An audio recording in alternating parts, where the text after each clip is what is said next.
നമസ്കാരം. അങ്ങനെ സൗത്ത് ആഫ്രിക്കയുടെ ഇന്ത്യയിലേക്കുള്ള ടൂറിൻ്റെ മൂന്നാം ഘട്ടത്തിലേക്ക് എത്തിയിരിക്കുകയാണ്. ടെസ്റ്റിനും ഒഡിഐക്കൊക്കെ ശേഷം T20യിലേക്ക് എത്തിയിരിക്കുകയാണ്.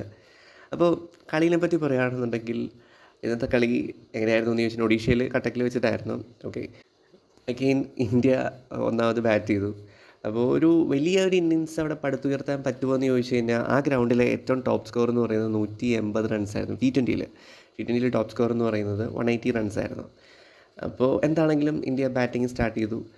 തുടക്കം ഇതേപോലെ ഗില്ല് ഒക്കെ ആണെന്നുണ്ടെങ്കിലും ഫസ്റ്റ് ബോൾ ഫോർ അടിച്ചു. സെക്കൻഡ് ബോൾ അങ്ങനെ ഒരു നല്ലൊരു അറ്റംപ്റ്റ് ശ്രമിച്ചെങ്കിലും ഇതേപോലെ അദ്ദേഹം ഔട്ടായി. പിന്നെ തുടർന്ന് സൂര്യ വന്നു. സൂര്യയും ഇതേപോലെ കുറച്ച് ഷോട്ട്സൊക്കെ കളിച്ചെങ്കിലും ഒരു നിലനിൽക്കാൻ സാധിച്ചില്ല. അഭിഷേക് ആണെങ്കിലും ഒരു ഇന്നിങ്സ് ബിൽഡ് ചെയ്യാൻ വേണ്ടി സാധിച്ചില്ല. അതിനിടയിൽ നാലാമതിറങ്ങിയ തിലക് വർമ്മയാണെന്നുണ്ടെങ്കിലും ഒരു ഇന്നിങ്സ് ബിൽഡ് ചെയ്യാൻ പറ്റുന്നൊരു അല്ലെങ്കിൽ ഒന്ന് നങ്കൂരമിട്ട് കളിക്കത്തക്ക രീതിയിൽ അദ്ദേഹം ട്രൈ ചെയ്തു.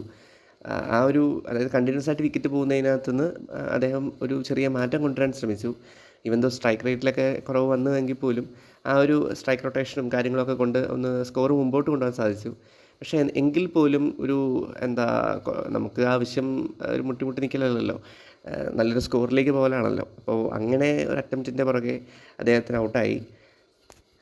എന്നാൽ അതിന് ശേഷം വന്ന ഹർദിക് പാണ്ഡ്യയിലൂടെയാണ് യഥാർത്ഥത്തിൽ നമ്മുടെ കളി ഒന്ന് മാറിയത് എന്ന് പറയാൻ പറ്റും. അത്രയും നേരം തുടർച്ചയായിട്ട് പല ബാറ്റ്സ്മാൻമാർ നേരിട്ടുകൊണ്ടുവന്ന പ്രശ്നമായിരുന്നു. അതായത് ടൈമിങ്ങിൻ്റെയോ അല്ലെങ്കിൽ ബാറ്റിൻ്റെ എഡ്ജിൽ കൊണ്ടുപോകലോ അങ്ങനെ പല ചെറിയ ചെറിയ മിസ്റ്റേക്കുകളുമുണ്ട്. അത് പ്രോപ്പറായിട്ട് എന്തോ അങ്ങ് വർക്കൗട്ടായില്ല.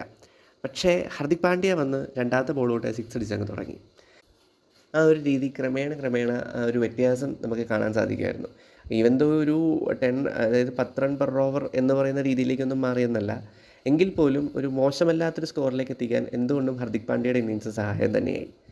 അതിനിടയിൽ 47 ആയിട്ട് നിന്നപ്പോൾ ഒരു ഷോട്ടിൻ്റെ കാരണം കൊണ്ട് തന്നെ ഒരു ക്യാച്ച് ഇതേപോലെ പോകേണ്ടതായിരുന്നു. ബ്രെവിസ് ഓടി പിടിക്കാൻ വേണ്ടി നോക്കിയെങ്കിൽ പോലും അറിയാമല്ലോ, കട്ടക്കിൽ നല്ലൊരു ക്രൗഡുണ്ടായിരുന്നു. അപ്പോൾ നേരെ ഓപ്പോസിറ്റ് ഒരു ഫീൽഡറും വരുന്നുണ്ടായിരുന്നു. പക്ഷേ ഉറക്കെ വിളിച്ച് പറഞ്ഞിട്ട് പോലും ബ്രെവിസിന് അത് കേൾക്കാൻ സാധിച്ചില്ല എന്നാണ് കമൻറ്റേറ്റേഴ്സ് പറഞ്ഞത്.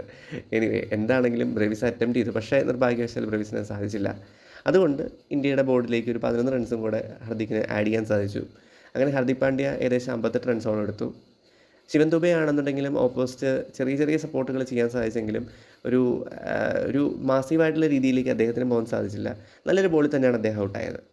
തുടർന്ന് ഇതേപോലെ വന്ന ജിതേഷ് ശർമ്മയ്ക്ക് അദ്ദേഹത്തിന് അങ്ങനെ പെർഫോം ചെയ്യാൻ വേണ്ടി ഒരുപാട് സമയം അങ്ങനെ കാര്യങ്ങളൊന്നും കിട്ടിയെന്ന് നമുക്ക് പറയാൻ പറ്റില്ല. കിട്ടിയ ഒരു 5 ബോളിൽ ഏകദേശം 5 ബോളാണ് അദ്ദേഹം ബാറ്റ് ചെയ്തത്. അതിലൊരു 10 റൺസോളം അദ്ദേഹത്തിന് കണ്ടെത്താൻ സാധിച്ചു.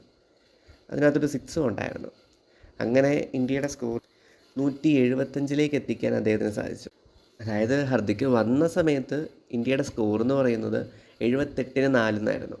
ആ ഒരു സിറ്റുവേഷനിലാണ് ഈ ഒരു രീതിയിലേക്ക് ഇന്ത്യനെ മാറ്റിയെടുക്കാൻ അദ്ദേഹത്തിന് സാധിച്ചത്. എന്താണെങ്കിലും ഇതൊരു ഹൈ പ്രഷർ ഗെയിമാണ് എന്നൊന്നും നമുക്ക് പറയാൻ സാധിക്കില്ല.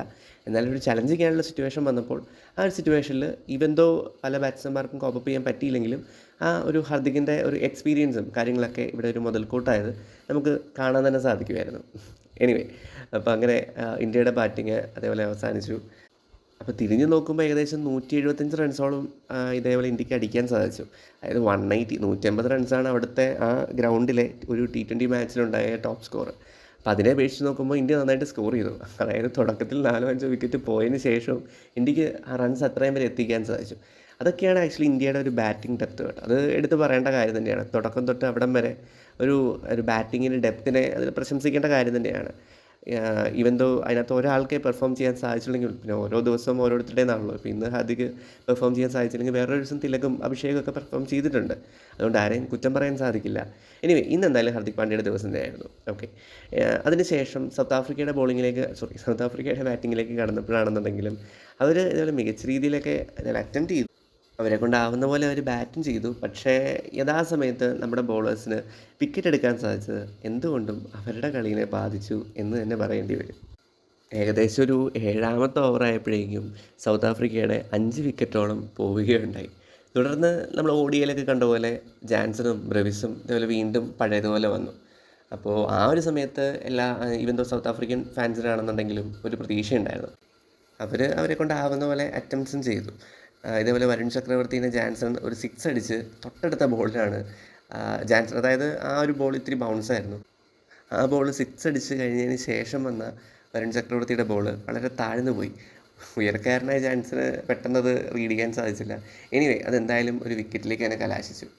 തുടർന്ന് തൊട്ടടുത്ത ഓവർ എറിയാൻ വേണ്ടി വന്ന ബൂംറയായിരുന്നു. അതായത് ബൂംറ ഓൾറെഡി 2 ഓവർ എറിഞ്ഞ് മൂന്നാമത്തെ ഒരു ഓവറിലേക്ക് വേണ്ടി വന്നതായൊരു സമയമായിരുന്നു. അപ്പോൾ ബൂംറയുടെ ഒരു നല്ലൊരു സ്പെല്ല് കാണാമല്ലോ എന്ന് വിചാരിച്ചിരുന്ന സമയത്ത് ഒരു രണ്ടാമത്തെ ബോൾ തന്നെ ആയപ്പോഴേക്കും ബ്രെവിസ് ഒരു നല്ല രീതിയിൽ അറ്റംപ്റ്റ് ചെയ്തു. അതായത് ബ്രെവിസ് ബൂംറയുടെ ബോളാണ് എന്നുള്ള, ബൂംറയാണ് എറിയുന്നത്, ലോകത്തെ 1-ാം നമ്പർ T20 ബോളറാണ് എന്നുള്ള ഒരു ടെൻഷനോടെ ഒന്നല്ല ബാറ്റ് ചെയ്യുന്നത്. അത് നമുക്ക് ആ ഒരു ബാറ്റിങ്ങിൻ്റെ ഒരു സ്റ്റൈൽ കാണുമ്പോൾ മനസ്സിലാവും. എനിവേ, എന്താണെങ്കിലും അദ്ദേഹം അറ്റംപ്റ്റ് ചെയ്തു. പക്ഷേ നിർഭാഗ്യവശാൽ അത് ഒരു ക്യാച്ചിലാണ് കലാശിച്ചത്. ആ ഒരു സമയത്ത് ശരിക്കും പറഞ്ഞാൽ ഒരുപാട് ഡൗട്ട്സ് ഉണ്ടായിരുന്നു. കാരണം അത് ബൂംറ നോ ബോളാണോ എറിഞ്ഞത് എന്നൊരു അത്യാവശ്യം കുറച്ച് നേരം അവിടെ പിടിച്ച് കിട്ടത്തക്ക രീതിയിലൊരു ഡൗട്ട്സ് ഉണ്ടായിരുന്നു. ഇതേപോലെ ക്യാമറ പല ആംഗിളിൽ നിന്ന് നോക്കിയെങ്കിലും അതൊരു ബോളറിന് അനുകൂലമായിട്ടുള്ളൊരു വിധി തന്നെയായിരുന്നു വന്നത്. പക്ഷേ അപ്പോഴേക്കും ബ്രെവിസ് തിരിച്ച് മുകളിൽ ഡ്രസ്സിംഗ് റൂമിലേക്ക് കയറുകയും ചെയ്തു. അങ്ങനെ ബ്രെവിസും കൂടെ പോയതിന് ശേഷം പിന്നെ അവിടെ ബാറ്റ്സ്മാൻമാർ നിൽക്കുന്ന ഒരു പേരിന് മാത്രം എന്നുള്ള രീതിയിലായിപ്പോയി. അങ്ങനെ ഒരു 6 റൺസിനകത്ത് തന്നെ സൗത്ത് ആഫ്രിക്കയുടെ മുഴുവൻ വിക്കറ്റുകളും വീണ് അങ്ങനെ ആദ്യത്തെ T20യിൽ അവർ ഇന്ത്യക്കെതിരെ തോൽവി വഴങ്ങി. ഈ കളിയിൽ യഥാർത്ഥത്തിൽ എടുത്തു പറയേണ്ടത് ഹർദിക് പാണ്ഡ്യയുടെ പെർഫോമൻസ് തന്നെയായിരുന്നു കേട്ടോ. അതായത് ഒരു ക്രൂഷ്യലായുള്ള ടൈമിൽ അങ്ങനെ ഉയർന്നു വന്ന് നന്നായിട്ട് ബാറ്റ് ചെയ്ത് തന്നെയാണ് ശരിക്കും പറഞ്ഞാൽ ഇന്ത്യയിലെ നല്ലൊരു സ്കോറിലേക്ക് എത്തിച്ചത്. അതെന്തുകൊണ്ടും ഇന്ത്യക്കൊരു കോൺഫിഡൻസ് തന്നെയായിരുന്നു. ഒന്നുമില്ലാത്തൊരവസ്ഥയിൽ നിന്നാണ് ഹർദിക് പാണ്ഡ്യ അല്ലെങ്കിൽ അദ്ദേഹത്തിൻ്റെ ബാറ്റിങ് ഈ ഒരു രീതിയിലേക്ക് ഇന്ത്യയുടെ സ്കോർ എത്തിച്ചത്.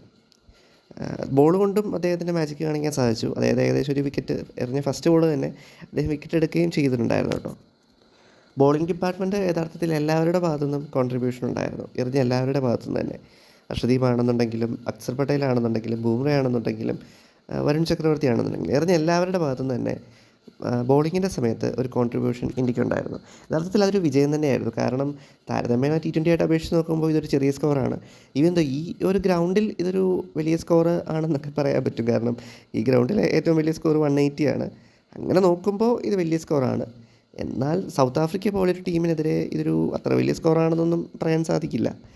എന്നിരിക്കലും ആ ഒരു കണ്ടീഷനിൽ എടുത്ത ആ റൺസിനോട് ഒരു ഇതെന്നുള്ള രീതിയിൽ എന്തുകൊണ്ടും ഇന്ത്യൻ ബോളേഴ്സ് സന്ദർഭോചിതമായിട്ട് നന്നായിട്ട് ബോൾ ചെയ്യാൻ സാധിച്ചത്, അല്ലെങ്കിൽ കറക്റ്റ് ലെങ്ത്തിൽ ഇതേപോലെ ഭംഗിയായിട്ട് തന്നെ ബോൾ ചെയ്യാൻ സാധിച്ചത് എന്തുകൊണ്ടും ഇന്ത്യയുടെ വിജയത്തിന് വളരെ വലിയൊരു കാരണം തന്നെയായി മാറി.